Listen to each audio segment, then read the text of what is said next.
Captain Liam opened his eyes slowly, blinking against the soft, glowing light. The room around him was unlike anything he had ever seen.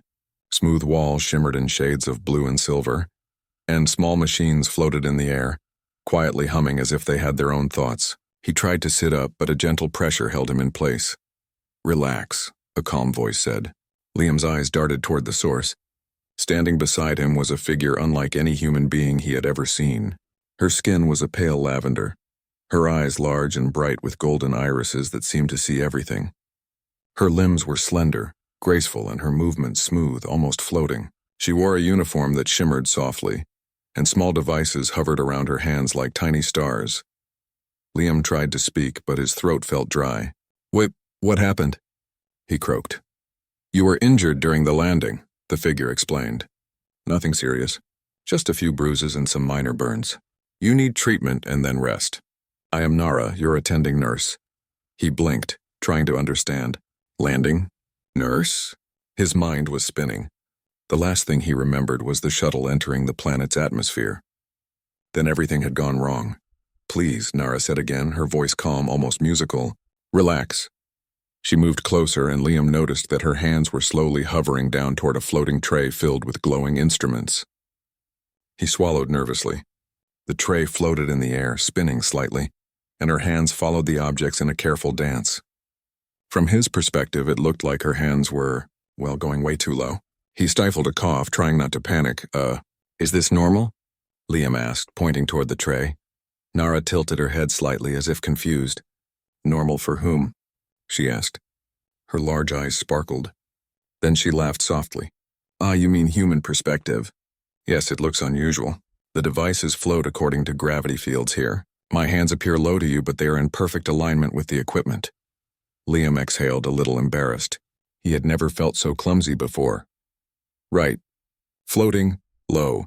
Got it." Nara smiled, then moved one hand gracefully over the tray. One of the instruments, a small, glowing cube, lifted smoothly from the tray and hovered over Liam's arm. It emitted a gentle pulse of light. He felt warmth spreading through his skin, and a tingling sensation ran along his nerves. The bruise on his arm began to fade, as if the pain itself was being erased. "That's amazing," Liam whispered, flexing his arm slowly. "It feels better." "Good," Nara said, "but you must remain still. The treatment requires concentration." She placed her hands near another instrument, and it floated down to his leg. Liam's eyes widened as he watched it move without touching him. It adjusted itself carefully, glowing brighter when it found an area that needed healing. Liam tried to relax, but the floating objects made him nervous. One of the cubes drifted a little too close to his head, and he flinched. Nara laughed again, a sound like soft bells. "Do not worry. They will not harm you." Despite her words, Liam could not help but notice that the movements were odd. His human brain could not fully understand how her hands controlled the floating instruments with such precision. Every gesture seemed both natural and alien at the same time. "You humans are not used to our technology," Nara said, reading his thoughts. "It is unlike anything on your planet. That is normal. But you are adaptable. You will learn quickly." Liam tried to smile, but his nerves made it awkward. "I hope so," he said. "I really don't want to break anything, or have it break me." Nara tilted her head, curious. "You are humorous, human. Good. Humor is useful. It keeps the mind flexible." As the treatment continued, Liam began to notice other strange things about the room. Tiny lights floated like fireflies, and some instruments moved on their own as if alive. A soft hum filled the air, making him feel sleepy. He struggled to stay awake, wanting to watch everything carefully. Then suddenly a small medkit floated past him and spun wildly. Liam instinctively grabbed at it to prevent it from hitting the floor, or him, but missed. The kit drifted gently, coming closer and closer to his face. Nara's hands shot out, intercepting it just in time. "There," she said, placing it back on the tray. "See? Nothing to worry about." Liam laughed nervously, rubbing the back of his neck. "Yeah, nothing to worry about. Except nearly getting smacked by floating alien equipment." Nara's laughter echoed softly in the room. "You are amusing. Most humans panic immediately. You adapt, slowly, but you try. That is good." For a few moments, silence filled the room, broken only by the soft hum of the instruments. Liam felt a strange mixture of awe and anxiety. Everything here was so advanced, so unlike Earth, that he felt like a child again. but at the same time he felt safe. Nara's calm presence reassured him. "Why, are you helping me?" Liam asked finally. "We just met. You don't even know me." Nara paused, hovering over the last instrument. "All life deserves care," she said simply. "Even those who are strange to us, humans. You have a potential we do not always understand. Perhaps that is why I am curious about you." Liam felt a warmth in his chest. Humans often wondered if they mattered in the universe. Here, in this alien medical base, something, cared enough to help him recover despite not knowing him. As the final instrument returned to the tray, Liam sat up a little more. His bruises had faded, the burns cooled, and his nerves settled. He felt stronger, more alert. "Thank you," he said softly. "Really, I didn't think I would survive this landing, and now—" He hesitated. "Now I feel— Okay, you will do more than survive," Nara said. Her hands moved in a final gesture as if sealing the moment. "You will adapt, human. You always do. And perhaps you will surprise us all." Liam looked at her, unsure whether to laugh or bow. "I hope I don't break anything else," he said with a small smile. "You already surprised me," Nara said, her golden eyes twinkling. "Now rest. Tomorrow you begin your first exercises. They are unlike anything you have done before." As Liam lay back, the glowing instruments floated around him, softly illuminating the room. He closed his eyes, still amazed by what he had seen, and for the first time since the crash, he allowed himself to relax completely. And somewhere in the back of his mind, he wondered, what other surprises did this alien world have in store for him? The next morning, Captain Liam awoke to a soft golden light filling the room. The floating instruments from yesterday hovered quietly, almost like small companions, blinking gently as if acknowledging him. Nara was already there, moving gracefully among the devices, her hands guiding them in smooth arcs. "Good morning, human," she said. "Today begins your adaptation exercises. They are important. You must learn to move, think, and act under conditions that are unusual for your kind." Liam rubbed his eyes. "Unusual how?" Nara's eyes twinkled. "Gravity is weaker here. Objects float. The air density differs from your planet. Your muscles and reflexes must adjust quickly, or you will find even simple tasks challenging." Liam groaned. He had thought he was ready, but now he realized he was about to face a new kind of obstacle. Physics that didn't obey his Earth instincts. The first exercise was simple, or so it seemed. Nara handed him a small glowing cube that floated a few inches above his palm. "Move it to the marker," she instructed. Liam reached for the cube. Instantly it floated away, spinning and wobbling like a butterfly in a breeze. He lunged, his fingers brushing against it, but it darted in the opposite direction. Nara laughed softly. "Yes, that is normal. You must learn patience. Observe, anticipate, and act carefully." Liam tried again, slowing his movements. He watched the cube's subtle changes in light and motion. Slowly, he guided it to the marker. It hovered perfectly in place. "Good," Nara said. "You are learning, but now, something more difficult."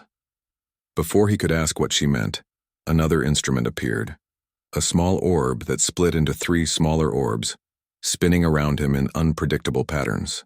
"Keep them in motion, but do not let them collide," Nara explained. "It will test your reflexes and coordination." Liam's heart raced. He reached out, trying to tap one orb in time with the others. The first orb spun past his hand. The second almost hit his shoulder.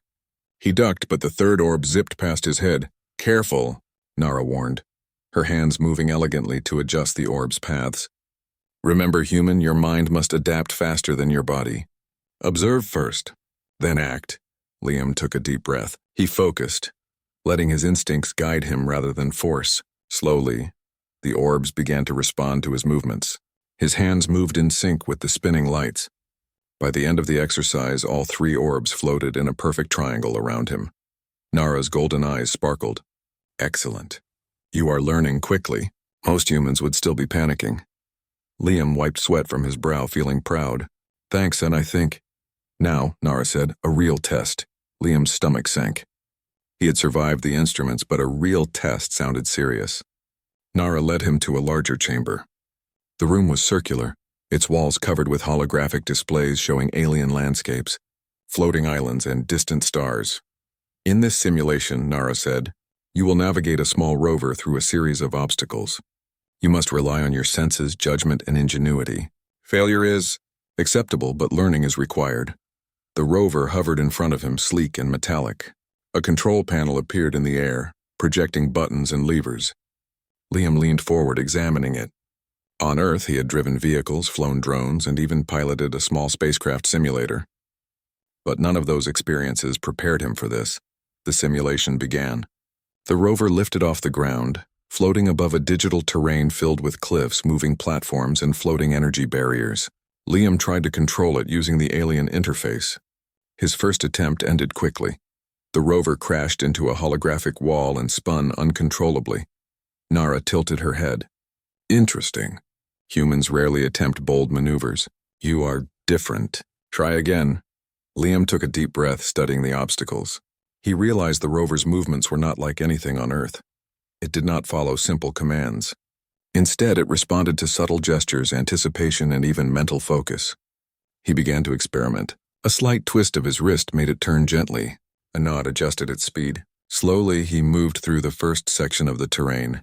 Then came the floating platforms. They shifted unpredictably, moving closer and further apart. Liam's heart pounded as he guided the rover, leaping from one platform to another. At one point, the rover spun near the edge of a holographic cliff, teetering dangerously. Liam held his breath and then realized something. He had an idea. Using his Earth instinct, he tapped into the rover's gyroscope, balancing it against the platform's movement. Slowly, he stabilized it, and with a careful push, he landed safely. Nara's eyes widened in surprise. You used logic in a way we did not expect. Humans are unpredictable, that is. Impressive, Liam grinned, relief flooding him. I just did what felt right. The simulation grew more difficult. Energy barriers pulsed in patterns, requiring quick thinking. Moving obstacles blocked paths, forcing detours. Each time Liam tried something new, sometimes failing, sometimes succeeding. He noticed a pattern. Aliens relied on precision, but humans could use imagination and adaptability. Even when the rover's programming resisted, he found ways to work around it. After what felt like hours, the simulation ended. The rover floated calmly in front of him, unharmed. Liam slumped onto a nearby bench, exhausted but exhilarated. Nara floated closer. You have done well, human. You are learning faster than most expect. And more important, you do not give up. That is rare. Liam laughed, still catching his breath. I guess humans are stubborn like that. Yes, Nara said, smiling. And that stubbornness can be powerful. It allows you to survive, to adapt, to overcome. It is why I am curious about you. Liam looked around the chamber. The alien technology, the floating instruments, the holographic terrain, it all seemed strange and intimidating.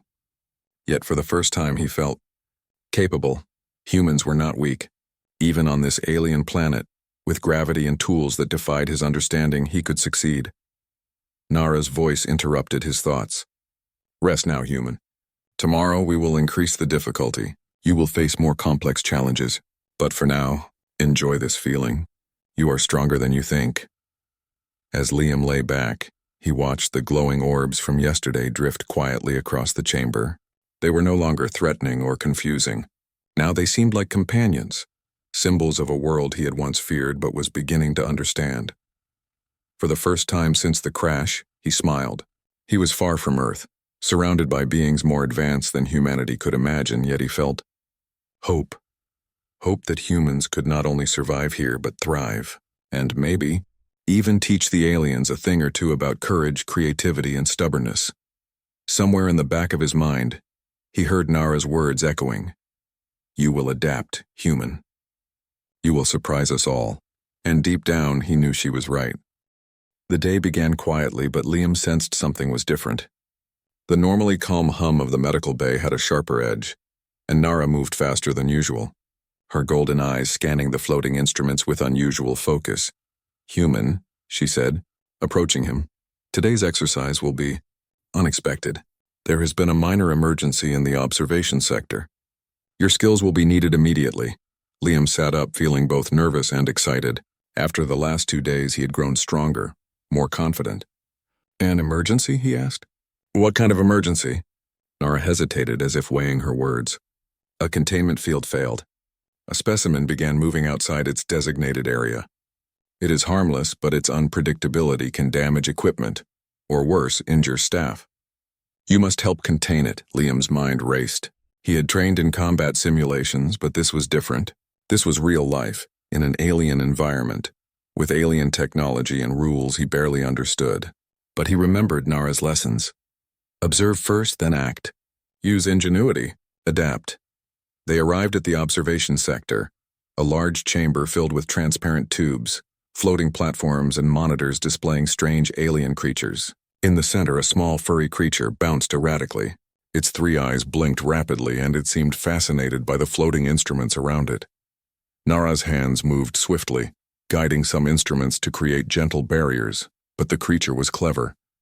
It dodged and leaped, sending equipment spinning through the air. Liam realized immediately that the alien staff would struggle to contain it without causing chaos. "Watch me," Nara said. She extended her hands over the floating instruments, and they moved like a carefully choreographed dance. Liam observed, remembering her lessons. He noticed how she anticipated the creature's moves rather than reacting after the fact. Then Nara nodded toward him. "Now, human, help me guide it." Liam took a deep breath. He raised his hands slightly, careful not to touch the instruments directly. He focused, recalling the exercises with the floating cubes and orbs. Slowly, he moved one instrument toward the creature. To his relief, it responded, following the movement. Encouraged, he guided another instrument in a wider arc. The creature's path shifted as he hoped, and it moved toward the containment area. Suddenly, a floating tray of small devices drifted too close to the creature. It jumped, scattering some instruments into the air. Liam reacted instinctively, using a combination of hand gestures and subtle mental focus. The devices floated back into place, narrowly missing the creature and Nara. Nara's eyes widened. "You adjusted instantly. Most aliens would hesitate, humans. You surprised me again." Liam grinned, adrenaline pumping. "I just thought fast." The creature, sensing the coordinated guidance, slowed its chaotic bouncing and began moving steadily toward the containment field. Liam mirrored Nara's movements, guiding it smoothly. The moment was tense. Every misstep could lead to broken equipment or worse. But his human intuition worked perfectly with Nara's precise control. Finally, the creature leapt onto the final platform, and the containment field activated, gently enclosing it in a glowing bubble. The chamber settled into calm silence. Liam exhaled, relief flooding him. "You did it," Nara said softly. "You worked in perfect harmony with the instruments, and with me." Liam wiped sweat from his forehead. "We did it," he corrected. "Not just me." Nara's lips curved in a small smile. "Yes, together, that is an important lesson. Even advanced beings require cooperation. Humans are adaptable and clever. That is why you survive. That is why you thrive." As the tension faded, Liam looked around the chamber. He noticed how strange and beautiful the alien environment was. Floating devices, soft glowing lights, and the gentle hum of machines that seemed alive. He realized that he was no longer afraid. He understood now that humans could think differently, use imagination, and succeed even in worlds far beyond Earth. "Captain," Nara said, stepping closer, "you have shown remarkable courage and creativity. You have adapted to our environment faster than most aliens would expect. That is rare and valuable." Liam smiled, feeling pride swelling in his chest. He remembered the first day when floating cubes terrified him, when Nara's hands went way too low in his nervous eyes, and he thought he could never adjust. Now he could move, think, and act confidently. "Thank you, Nara," he said quietly, "for trusting me and teaching me." Nara's eyes gleamed. "Trust is earned, human. You have earned it." Later, Liam was allowed to explore parts of the station he had not seen before. He wandered through corridors where gravity shifted slightly, where plants glowed in soft colors, and where creatures of all shapes and sizes floated peacefully in observation fields. Everywhere he went, the aliens treated him not as a visitor, but as someone capable, someone intelligent, someone worthy of respect. He found himself laughing at the memories from the first day, his nervous glances at floating instruments, the way he had stumbled through exercises, and how he had panicked at the hovering medkit. Now those moments seemed almost charming. He realized that learning, adapting, and even failing were all part of the process. When he returned to the medical bay, Nara was waiting. She guided him to a platform that allowed him to float slightly above the ground, a small reward for his progress. Tomorrow, she said, we will begin new challenges. You will face situations that test not just strength and reflexes, but imagination and teamwork. But today you rest. You have done more than expected. You have impressed. Liam looked at her, then around the room. I feel capable, he admitted. I feel like humans can really survive anywhere. Even here. Yes, Nara said. And perhaps more. Humans are not just survivors. You are thinkers, problem solvers, unexpected in ways even we do not fully understand. That is your greatest strength. Liam felt a warm glow of pride. In just 3 days, he had transformed from a nervous, injured human into someone confident in an alien world. He had learned to adapt, to cooperate, and to use human creativity in ways the aliens did not anticipate. As he floated gently above the platform, watching the soft lights and the instruments hovering around, he thought about Earth, his crew, and humanity as a whole. Humans were small, fragile, and young in the universe, yet capable of astonishing things. They could face challenges no one expected, survive in strange worlds, and leave their mark wherever they went. Nara's voice broke his thoughts. Rest now, human. You have done well. And remember, you are not just learning. You are teaching as well. Humans inspire. Liam smiled, closing his eyes. For the first time since the crash, he felt truly at peace. He was far from Earth, in a world filled with strange technology and alien life, yet he had proven something essential. Human ingenuity, courage, and adaptability could shine anywhere. And somewhere deep in the station, Nara's hands moved gracefully, guiding floating instruments with perfect precision, a silent acknowledgement that even the most advanced beings could learn from humans. Captain Liam drifted off to sleep, dreaming not of fear or danger but of endless possibilities. In the vast universe, humans could not only survive, they could thrive, inspire, and triumph. The adventure was just beginning.